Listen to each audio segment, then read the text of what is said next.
Hello friends, नमस्कार। मैं सौरभ मिश्रा स्वागत करता हूं आप लोग का अपने इस यूट्यूब चैनल ई गुरुकुल में। फ्रेंड्स, इस वीडियो में हम लोग पढ़ने जा रहे हैं BLI 221 की बुकलेट नंबर 4 का यूनिट नंबर 14, जिसका टाइटल है organization and institution involve in the development of library and information services. इस चैप्टर की हमने एक वीडियो कंप्लीट कर ली है। ये हमारा सेकंड वीडियो आ रहा है इस चैप्टर के लिए, और इसमें हम लोग टॉपिक कंप्लीट जो करने वाले हैं 14.4 का ग्लोबल इंफॉर्मेशन सिस्टम। ठीक है, इसमें हम लोग मेजरली तीन ऐसे इंस्टीट्यूशन को या ग्लोबल इंफॉर्मेशन सिस्टम को पढ़ेंगे जिसने लाइब्रेरी साइंस में एक बहुत बड़ा योगदान अपना डेवलप किया है। इसमें हम लोग तीन मेजर जो पढ़ने वाले हैं, उसमें फर्स्ट है हमारा UNISIST, United Nation information system in science and technology. पहला हमारा ऑर्गेनाइजेशन या पहला हमारा इंफॉर्मेशन सिस्टम ये रहेगा। सेकंड देखेंगे हम लोग international nuclear information system, and then after agriculture information system. चलिए स्टार्ट करते हैं अपने पहले इंफॉर्मेशन सिस्टम से। पहला हमारा इंफॉर्मेशन सिस्टम है United Nation information system in science and technology, जिसका शॉर्ट फॉर्म मिलेगा आपको UNISIST। चलिए देखते हैं इसके बारे में। The launch of UNISIST, also known as world scientific information system programme. Word पे ध्यान दीजिएगा, world scientific information system programme इन 1973। ये एक ऐसा प्रोग्राम है जो वर्ल्ड लेवल पे काम करता है, बट इस पर एक स्पेशलाइजेशन है, साइंटिफिक इंफॉर्मेशन। ये साइंटिफिक इंफॉर्मेशन से रिलेटेड है। ये नॉर्मल इंफॉर्मेशन, कॉमन इंफॉर्मेशन पे काम नहीं करेगा। ये साइंटिफिक लेवल पे जो काम करने वाले इंस्टीट्यूशंस हैं, ऑर्गेनाइजेशंस हैं, उनसे जुड़ा हुआ ये इंफॉर्मेशन सिस्टम है। किसने बनाया? Marked as phase in UNESCO work in the library documentation and information field. हमने इससे पहली वाली वीडियो में यूनेस्को के बारे में बहुत डिटेल बारे में बात की थी, क्योंकि आपका इससे पहले वाले टॉपिक में यूनेस्को था, और हमने देखा था यूनेस्को ने किस तरह से एक भूमिका निभाई थी लाइब्रेरी साइंस में। लाइब्रेरी को डेवलप करने के लिए, प्रमोट करने के लिए इसने स्कूल लाइब्रेरी मैनिफेस्टो भी एक जारी किया था। बट क्योंकि यूनेस्को जो है वो बहुत बड़ी स्पेशलाइज्ड, बहुत जनरलाइज्ड ऑर्गेनाइजेशन है, स्पेशलाइज्ड नहीं है। क्योंकि देखिए इसका जो फुल फॉर्म है यूनाइटेड नेशन, UN से आपको समझ रहेगा। E stand for education, S stand for scientific, और C stand for culture. Education पे भी काम करती है, साइंटिफिक इंफॉर्मेशन पे भी काम करती है, कल्चरल इंफॉर्मेशन पे भी काम करती है, और O का मतलब ऑर्गेनाइजेशन। ठीक है, तो ये एजुकेशन, साइंस और कल्चर, तीन फील्ड इसके मेन, इसके जो सोर्स हैं वो हैं। यहाँ पे लाइब्रेरी साइंस तो कहीं आया ही नहीं, इसीलिए यूनेस्को ने एक ऐसा इंफॉर्मेशन सिस्टम डेवलप किया। ये सारा जो सिस्टम है world scientific information system programme, ये जो प्रोग्राम है वो यूनेस्को ने ही बनाया था 1973। इसी के ऑब्जर्वेशन में, इसी के गाइडलाइंस में बना वो प्रोग्राम है, जो क्या करता है, जो स्पेशलाइज्ड है किसके लिए? Work in the library documentation and information field. ये जो काम करने वाला सिस्टम है, ऑर्गेनाइज सिस्टम, ये काम करेगा स्पेशलाइज्ड लाइब्रेरी साइंस के लिए, और उसमें भी लाइब्रेरी डॉक्यूमेंटेशन एंड इंफॉर्मेशन की फील्ड पे काम करने वाला ये सिस्टम है। ठीक है, ये है हमारा UNISIST। ये एक तरह का प्रोग्राम है, एक तरह का सिस्टम है, इंफॉर्मेशन को लाने, ले जाने, कलेक्ट करने, उसको स्टोर करने, उसको आगे प्रोसेस करने में। इसके बारे में देखते हैं और क्या क्या ये काम करेगा। द ब्रॉडर ऑब्जेक्टिव्स, अब हम इसके ऑब्जेक्टिव्स के बारे में पढ़ रहे हैं। Broader objective of the UNISIST are improvement of tool system interconnection, strengthening institutional components of information transfer chain, development of manpower for information work, evaluation of national information policy। ठीक है, नेशनल इंफॉर्मेशन पॉलिसी बनाने का काम by national government and assistance to member of countries to develop capability in information handling and servicing. ये इसके main objective हैं। क्या, देखिए डिफाइन करते हैं इसको। इसका जो मेन काम है वो एक ऐसे ऑर्गेनाइजेशन या इस तरह के चेन के साथ काम करना है जो इन्फॉर्मेशन को कलेक्ट करना, उसको प्रोसेस करना, उसको स्टोर करना, उसको डिलीवर करना, इन लगभग मेजर कामों के पीछे ये काम लगा हुआ है। मतलब ये चीज़ लगी हुई है जिसमें कनेक्शन स्थापित करना, स्ट्रेंथ करना, मतलब जो कनेक्शन है उनको स्ट्रेंथ करना, इंफॉर्मेशन लेवल पे वर्क करना, इवैल्यूएशन करना, और कुछ ऐसी नेशनल पॉलिसीज़ को बनाना। किस पे? नेशनल गवर्नमेंट के साथ मिलकर। जैसे अगर मैं इंडिया की बात करूं तो इंडिया लेवल पे जो हमारी सेंट्रल गवर्नमेंट है उनके साथ ये मिलकर कुछ इस तरह की नेशनल पॉलिसीज़ बनाएगा जो काम करेंगे किस पे? डेवलपमेंट करने में, capability in information and handling services. Information को हैंडल करना और उसको सर्व करना इस बारे में ये हमारे इंडियन गवर्नमेंट के साथ मिलकर काम करेगी। ये इसका कुछ एक मेजर ऑब्जेक्टिव था। नेक्स्ट देखते हैं और किन किन काम को लेके ये रिस्पॉन्सिबल है। UNIST has been responsible for development of some specialized database. कुछ ऐसे स्पेशलाइज्ड डाटाबेस बनाने के लिए भी इसको असाइन किया गया है। And information system such as, ये देखिए अभी हम लोग कुछ इंफॉर्मेशन सिस्टम के बारे में अब बात करेंगे। ये सारे इंफॉर्मेशन सिस्टम्स इसने डेवलप किए हैं, इस प्रोग्राम ऑर्गेनाइजेशन ने डेवलप किए हैं जो स्पेशलाइज्ड हैं, ठीक है, जो स्पेशलाइज्ड हैं किसी काम को करने के लिए। देखते हैं पहला है data retrieval system for documentation in social and human science. कैसे साइंस? सोशल और ह्यूमन साइंस। इसका जो शॉर्ट फॉर्म है DARE।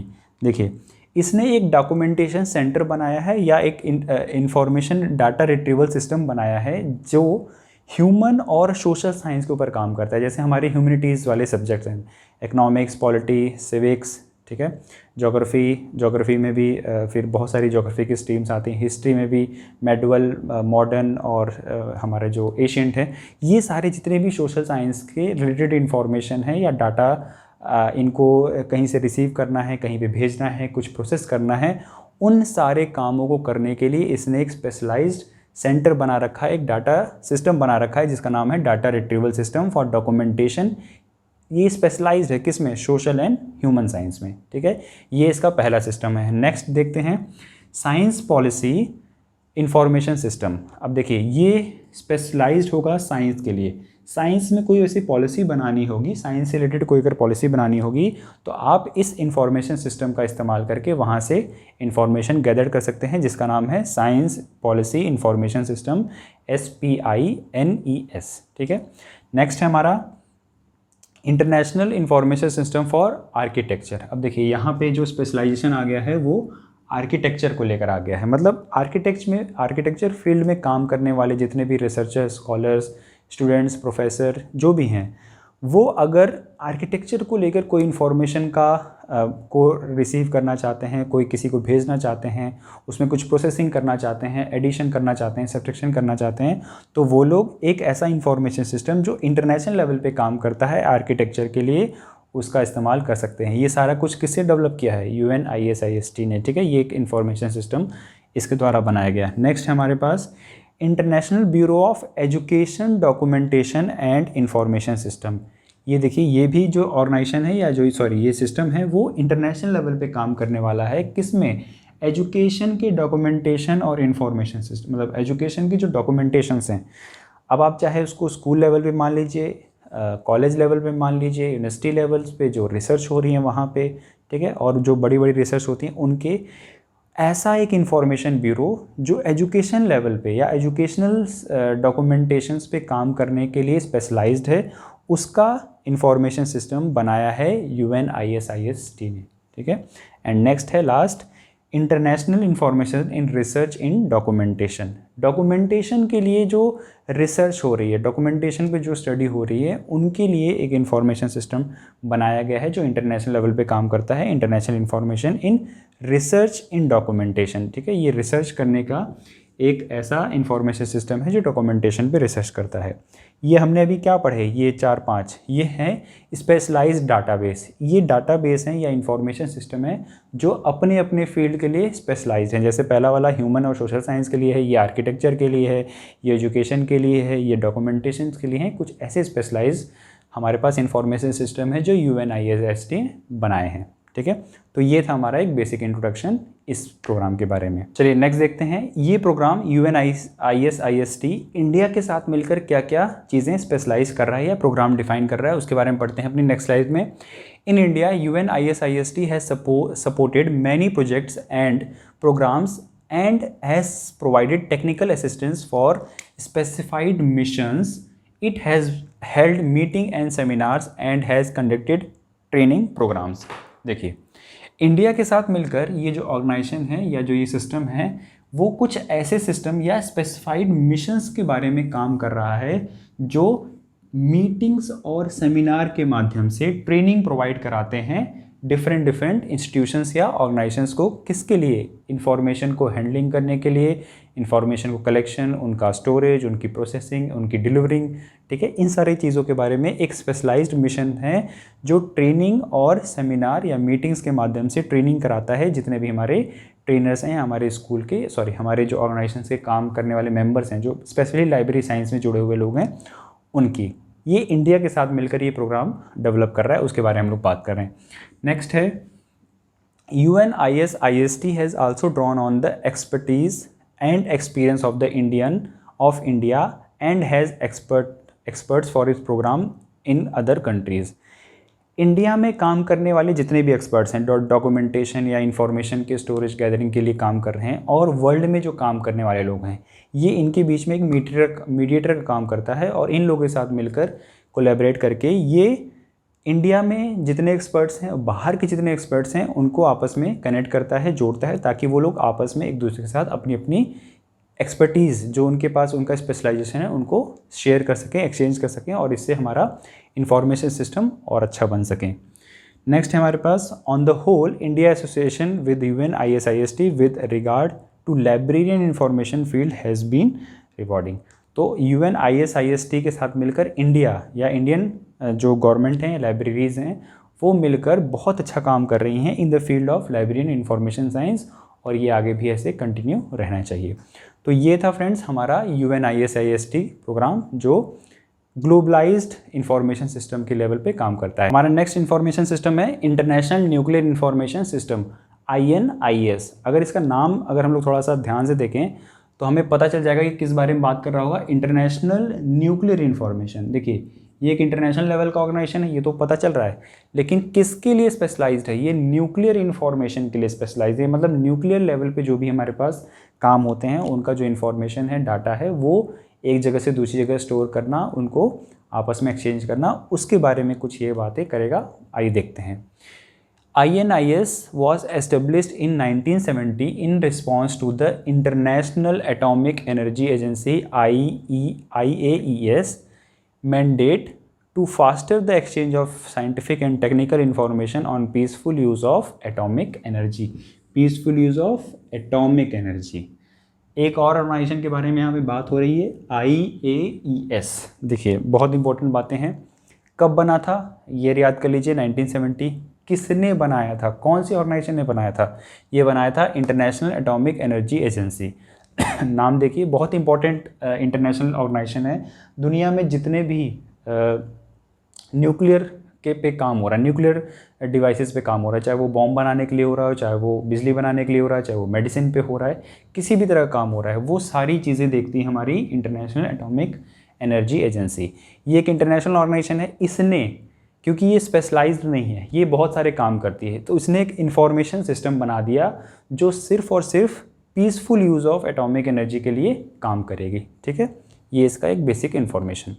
नेक्स्ट है हमारे पास next point, the INIS represent a wealth of experience and has expensive pool of information in the nuclear field. Nuclear field पे जितने भी काम हो रहे हैं न्यूक्लियर साइंस को लेकर, चाहे वो किसी भी लेवल पे, जैसे मैंने बताया बॉम्ब के लिए, चाहे मेडिसिन के लिए, चाहे बिजली के लिए, किसी भी लेवल पे जो भी न्यूक्लियर साइंस के लिए काम हो रहा है, वो काम या उसकी जो इन्फॉर्मेशन है वो उसका मैनेजमेंट करना हमारे पास जो ये इन्फॉर्मेशन सिस्टम है INIS, इसका काम है, जिसको बनाया गया था IAE के द्वारा 1970 में। इंस्टीट्यूशन का नाम है international atomic energy agency. Next है हमारे पास INIS is operated by international atomic energy agency. ऊपर मैंने जैसे बताया था, in collaboration with at present 128 member states and 24 international organization. ये इंटरनेशनल एटॉमिक एनर्जी के द्वारा बनाया गया था, और कोलैबोरेशन में कौन कौन है, कितने लोग इसके साथ मेंबर काम कर रहे हैं? 128 कंट्रीज़ के साथ साथ 24 इंटरनेशनल ऑर्गेनाइजेशंस भी इस ऑर्गेनाइजेशन सिस्टम के साथ जुड़े हुए हैं, जो यहाँ के इंफॉर्मेशन को गैदर करना, उनको स्टोर करना, उनकी प्रोसेसिंग करना, डिलीवरी करना, इन सारे कामों में लगे हुए हैं। अब देखते हैं INIS की कुछ और अदर एक्टिविटीज़। ये कौन कौन सी अदर एक्टिविटीज़ कर रहा है? जैसे पहला है INIS डाटाबेस। इसने अपना एक बहुत बड़ा डाटाबेस बना रखा है, क्योंकि ये एक इंटरनेशनल लेवल का ऑर्गेनाइजेशन है या इंटरनेशनल लेवल का इंफॉर्मेशन सिस्टम है, तो नो डाउट इसके पास बहुत बड़ा डाटाबेस होगा। और वो डाटाबेस में क्या क्या हो सकता है, थोड़ा इमेजिन करिए, क्योंकि मैंने बताया ये सारा कुछ काम जो कर रहा है वो किस बेसिस पे कर रहा है? पीसफुल न्यूक्लियर एनर्जी के बेसिस पे। तो कौन सी कंट्री कितना न्यूक्लियर एनर्जी किस के लिए काम कर रही है, उसका जो उपयोग है वो बॉम्ब के लिए कितना कर रही है, वो उसका उपयोग मेडिसिन में कितना कर रही है, न्यूक्लियर एनर्जी बनाने फ्यूल बनाने के लिए कितना कर रही है, उन सारी बातों का इन्फॉर्मेशन या उसका जो डाटाबेस है वो उसने यहाँ पे रखा है, जितने भी इसके अपने मेंबर कंट्रीज़ हैं। Next, non conventional nuclear information. देखिए यहाँ पे वर्ड आ रहा है नॉन कन्वेंशनल। कन्वेंशनल का मतलब जो बहुत पारंपरिक हो, बहुत पुराने रीति रिवाज से चलता हो, और नॉन कन्वेंशनल मतलब जो पुराने रीति रिवाजों से ना चलता हो। तो हमारे पास जो न्यूक्लियर है वो बहुत पुराने अगर परंपराएं से काम करें तो हम कह सकते हैं उसका सिर्फ बॉम्ब बनाया जा सकता है, जो सबसे पहले न्यूक्लियर बॉम्ब बना था। लेकिन अब हमारे पास उसका बहुत बड़ा उपयोग है, जैसे उसको हम लोग मेडिकल साइंस में इस्तेमाल कर सकते हैं, हम कैंसर के इलाजों के लिए उसका इस्तेमाल कर सकते हैं, हम लोग उसको बिजली बना सकते हैं, ठीक है, बहुत सारे इस्तेमाल करते हैं। तो अब ये जो इन्फॉर्मेशन सिस्टम है वो नॉन कन्वेंशनल न्यूक्लियर इन्फॉर्मेशन रखता है। कन्वेंशनल यानी सिर्फ बॉम्ब बनाने के लिए नहीं, बहुत सारे कामों के लिए इसका जो इन्फॉर्मेशन सिस्टम है वो ये काम करेगा, डाटा कलेक्ट करेगा, उनको प्रोसेस करेगा, और जो भी इनके मेंबर स्टेट्स हैं, मेंबर कंट्रीज़ हैं, उनको ये आगे फॉरवर्ड करेगा। नेक्स्ट है डॉक्यूमेंट डिलीवरी सर्विसेज।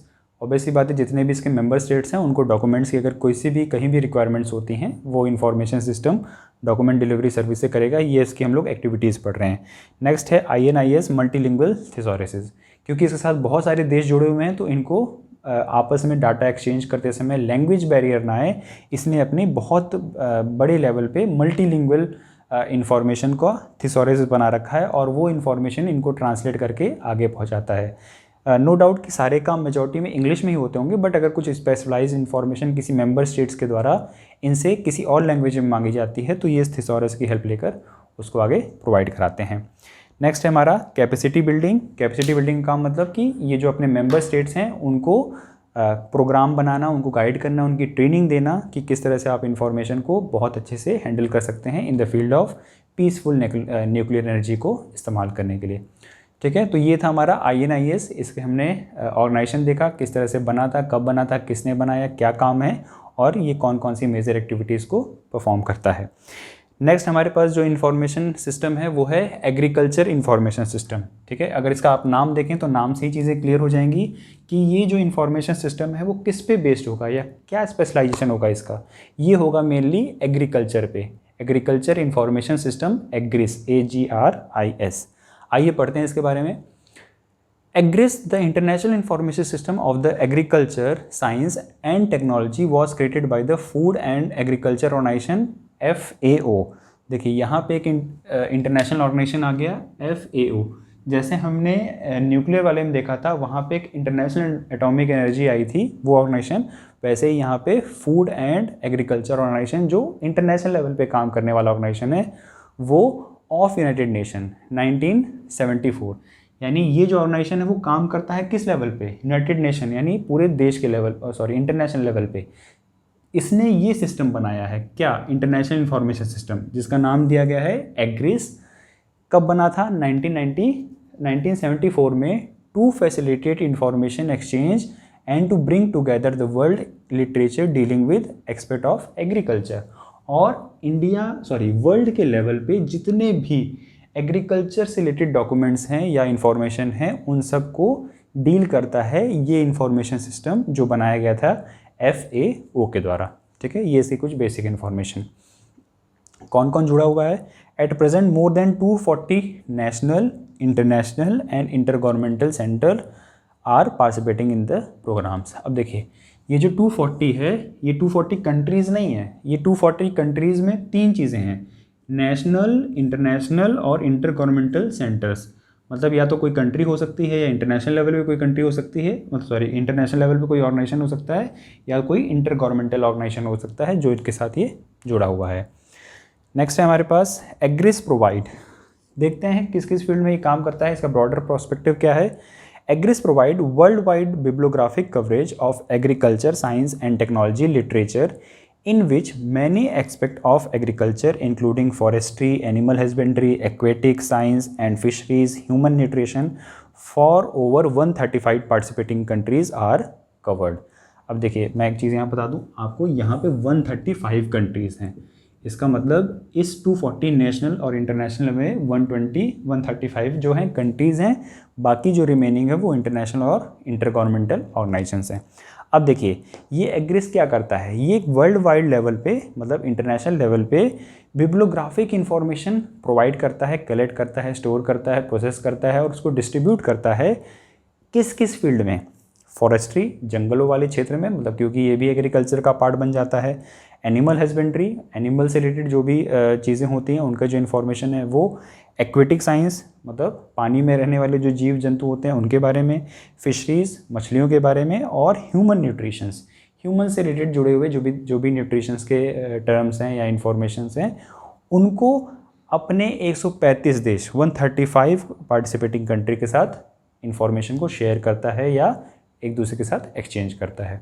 तो ये एक बेसिक इन्फॉर्मेशन एग्रिस के बारे में, क्योंकि इसके नाम से ही क्लियर है एग्रीकल्चर, तो ये एग्रीकल्चर के फील्ड में काम करने वाला एक इंटरनेशनल इंफॉर्मेशन सिस्टम है जिसके बारे में भी हमने यहाँ पे देखा। चलिए कुछ और प्रोग्राम्स के बारे में देखते हैं जो एग्रिस अपने लेवल पे परफॉर्म करता है। सबसे पहले है वेब एग्रिस, ठीक है, ये देखिए ये WEB वेब,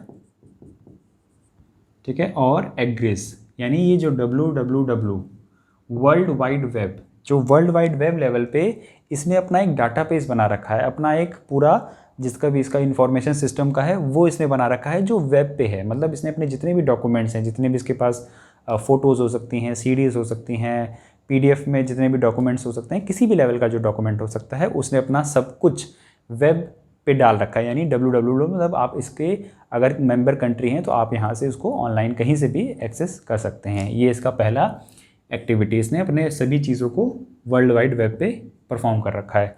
नेक्स्ट है एग्रिस एप्लीकेशन प्रोफाइल, जिसका नाम दिया गया है एग्रिस AP।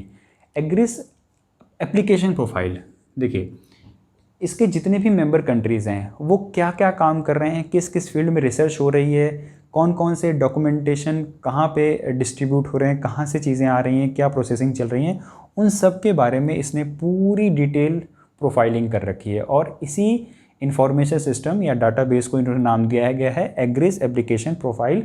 मतलब यहाँ पे आपको जितने भी इसके मेरे पास मेंबर कंट्रीज़ हैं उन सब कंट्रीज़ की प्रोफाइल मिल जाएगी, वो क्या क्या इन्फॉर्मेशन शेयर कर रहे हैं, कौन कौन से डॉक्यूमेंट्स वहाँ पे चीज़ें चल रही हैं, वहाँ पे क्या क्या रिसर्च हो रहा है, मतलब एग्रीकल्चर लेवल से लेकर कौन सी कंट्री में क्या क्या परफॉर्मेंस हो रही है इसकी मेंबर कंट्रीज़ के, उन सब की इन्फॉर्मेशन आपको इस एप्लीकेशन प्रोफाइल पे मिल जाएगी। नेक्स्ट है generating AGRIS AP XML from local database. देखिए एग्रिस AP, ये एग्रिस AP वाला एप्लीकेशन प्रोफाइल, इसको इन्होंने XML मतलब एक प्रोफाइल का फॉर्मेट है XML, उसको लोकल डाटाबेस पे कवर कर रखा है। मतलब देखिए इंटरनेशनल लेवल पे काम करने के लिए आपको बहुत छोटे छोटे लोकल डाटाबेस बनाने पड़ते हैं और वही लोकल डाटाबेस आपको बाद में ट्रांसफ़र करते हैं अपनी सारी इन्फॉर्मेशन इंटरनेशनल लेवल पे।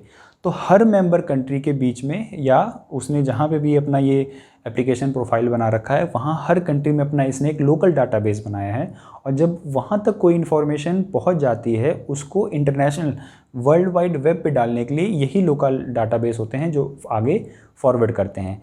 या सपोज़ करिए किसी भी कंट्री में, मैं मान लेता हूँ इंडिया में कोई अगर रिसर्च का काम हो रहा है, डेवलपमेंट हो रहा है एग्रीकल्चर के फील्ड में, तो यहाँ का जो लोकल डाटाबेस है वो सारी information agriculture institute local database में भेजेगा और लोकल डाटाबेस में जब रिक्वायरमेंट आएगी किसी भी स्पेसिफिक इन्फॉर्मेशन की तो उस लोकल डाटाबेस से उस इन्फॉर्मेशन को भेजा जाएगा वर्ल्ड वाइड वेब के लेवल पे।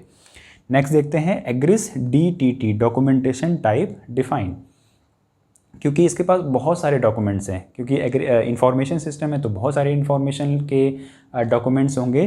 जितने भी डॉक्यूमेंट्स हैं किसी भी तरह के CD DVD और भी बुक के फॉर्मेट में, पैम्पलेट के फॉर्मेट में, मैगजीन्स के फॉर्मेट, कोई भी हो सकता है, उन सब का इन्होंने एक डाटा टाइप बना रखा है या डाटा की डेफिनेशन बना रखी है, उस डॉक्यूमेंट की डेफिनेशन बना रखी है। इसलिए क्योंकि जब भी डॉक्यूमेंट्स को बाइफिकेट करने का काम आता है, उसको अलग अलग करने का काम आता है, तो ये जो डॉक्यूमेंटेशन टाइप का डेफिनेशन है वो यहाँ पे काम करती है। और जब भी हमें किसी भी कोई भी इन्फॉर्मेशन किसी को भेजनी होती है या वहाँ से लेनी होती है तो हम इस डॉक्यूमेंट टाइप का इस्तेमाल करते हैं। नेक्स्ट है हमारे पास एग्रिस मेटा डाटा एलिमेंट।